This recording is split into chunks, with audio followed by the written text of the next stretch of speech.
এইবারের রমজানের ঈদে মায়ে পোলা লইয়া যেহেতু গ্রামের বাড়িতে বা কোথাও যাওয়া হয় নাই, তো চিন্তা করলাম যে ওদের তো একটু আনন্দ ফুর্তির দরকার আছে, তাই হেতে ওকে পছন্দের একটা জায়গায় লইয়ে এসেছি।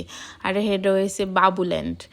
ওরা আসলে বাবুল্যান্ডের ভিডিওগুলো মোবাইলে দেখছে অনেক, আর অনেক দিন থেকেই কইতেছিল যে এইখানে যাইবে। তো বিভিন্ন সময় সুযোগের অভাবে নেওয়া হয় নাই, তাই আজ ওগুলো মোরা আইয়ে পড়ছি বাবুল্যান্ড। আর এটা হয়েছে কি মোহাম্মদপুরে ওদের যে ব্রাঞ্চটা আছে না, এখানে আইছি। মিরপুর তো অনেক দূরে মগো বাসা দিয়ে, তাই হেতে মোহাম্মদপুরের এখানে আইছি।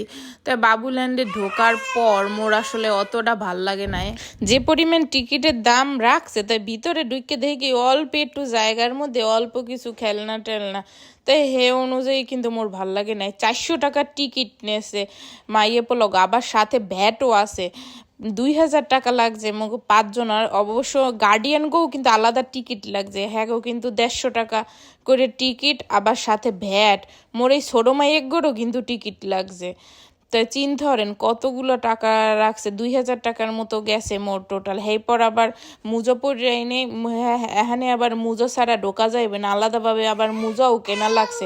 তাই হে অনুযায়ী মধ্যে কিন্তু জায়গা একদম অল্প একটু জায়গা। তাই ওদের মিরপুরের বাবুল্যান্ডটা কত বড় জানি না, তাই মোহাম্মদপুরেরটা একদম অল্প একটু জায়গার মধ্যে মোর আসলে একটু ভালো লাগে না। তো হ্যাসছে মগো বাসার পাশে একটা আছে কিন্তু বেবিল্যান্ড, হ্যাঁ টিকিট মাত্র 200 টাকা।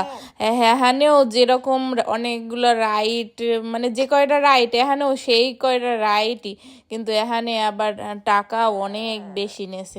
তো মুই মনে মনে চিন্তা করলাম যে আসলে এখানে নাই নে আমাকে বাসার পাশের এই বেবিল্যান্ডে নিলেও কাম হইতে, তাও টাকা কতটি বাঁচতে। এরপর আবার মনে মনে চিন্তা করলাম যে আসলে ঢাকার আশেপাশে কতগুলো শিশু পার্ক আছে, মগো বাসার কাছেই একটা শরীফ শিশু পার্ক আছে, হ্যাঁ গেলেও কত সুন্দর সুন্দর রাইড আছে চড়ার অনেক। এই টাকায় একদম অনেক একদম খাওয়া দাওয়া ঘোরাফেরা সবই কমপ্লিট হইয়া যাইতে।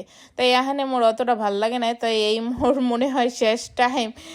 এরপর আসলে মোর ইচ্ছা নাই যে এখানে আর আমু, খালি খালি টাকা নষ্ট ছাড়া আর কোনো কিছুই না। হ্যাঁ এরপর আবার 1 ঘন্টার মতো এখানে থাকতে পারবে সর্বোচ্চ। তো এখন যেহেতু ঈদের টাইম, হেইতে এখানে এক্সট্রা শুধু একটা জিনিস আসলে যে পাপেট শো, এই যে দেখতেছেন না, এইটা শুধু ঈদ উপলক্ষে, এছাড়া অন্যান্য সময় আসলে পাপেট শোটা থাকে না। তো কি পাপেট শো দেখাইলো আমি তো দেখে আসলে মোর ভাল লাগতে আসলে না, খালি একটু মাইয়ে নাচতে আসলে। পাপেট শো বলতে আমি প্রথমে ভাবছিলাম কি মনে হয় পুতুল টুতুল দিয়া মনে হয় একটু নাচাইবে, পোলাপানও দেখে একটু খুশি হবে বা পুতুলে কথা কইবে, ওইরকম টাইপের কিছু না। একটা মানুষ দিয়ে যদি আমি আবার ভাবতেছি, আবার আমরা ভাইয়েরাও কইতেছিলাম যে আসলে এই মানুষটারে যদি একটু পুতুলের পোশাক টোশাক পরাইয়েও যদি একটু নাচাইতে, হ্যালেও পোলাপানে দেখে একটু আনন্দ পাইতে। তো এখানে আসলে কোনো আনন্দের কিছুই পাই নাই। কি করতেছিলে ওরাই জানে, আসলে কোনো কিছু বোঝাই যাইতেছিল না। পোলাপানের এদিকে কোনো আসলে না, নজরই আসলে না তেমন একটা। যদি একটু পুতুলের পোশাক টোশাক পরাইয়ে নাচতো, হ্যালে হয়তো পোলাপানি একটু দেখে মজা পাইতে। হ্যাঁ খালি একই রকম ভাবে লাফাইতে আসলে, একই রকম ভাবে নাচতে আসলে, মতো দেখে আর উল্টো কমেডির মধ্যে হাসি পাইতে আসলে যে আসলে এরা করতে আসলে এটা কি। তো এখন যে শরীরে হেবে পোলাপানের দ্বারে গেলাম যে ওরা কি করতেছে দেখি, খালি খালি এখানে সময় নষ্ট করে কোনো লাভ নেই। পোলাপানেরও ডাকছিলাম, হ্যাঁ ওরাও আসলে ওগুলো দেখতে চায় না, ওদের ভালো লাগে না, ওরা আছে একো খেলার তালে। তাই মোরা এখানে বই বই দেখতেছিলাম যে আসলে মাইপোলা খেলতেছে। তাই মোর কোলেজে ছোটো মাইটা আসলে ওরে অনেক ফির দেওয়ার চেষ্টা করছি যে একটু খেয়াল, ওরও তো টিকিট লাগছে। হ্যাঁ মোর ছোটো মাই এটাই খালি ভয় পাইতে আসলে, হে আসলে এখানে যাইতেই আসলে না, হে মোর কোলের মধ্যেই রয়েছে, এই যে ধানে কোলের মধ্যে বইয়েই রয়েছে, খালি ওখানে কোনো একটু বল নিয়ে হাতে হ্যাঁ কোলের মধ্যে বইয়ে রয়েছে। তাই হ্যাঁ ভাই বোনেও হ্যাঁ অনেক ফির নেওয়ার চেষ্টা করছে যে ওরে মোগলগে নিয়ে ওরে নিয়ে একটু খেলি। হ্যাঁ যাইবি না। মোর ছোটো মাই এটা ঘরের মধ্যে যতই লাফালাফি দুষ্টামি করুক, কোনোখানে গেলে এককালে চুপচাপ হয়ে যায়। নতুন জায়গায় গেলে কোলে কোনে নামতেই চায় না। কিন্তু ওর বাকি 2 ভাই বোন আবার রকম না, হ্যাঁ আবার কোনোখানে গেলে দুষ্টামি শুরু করে দেয় ইচ্ছা মতো। মোর মাইয়ে হ্যার বইনেরে জোর করে একটু নেসলে কান্দাকাটি শুরু করে দিয়েছে, হেইতে আবার ওরে আবার দিয়ে গেছে।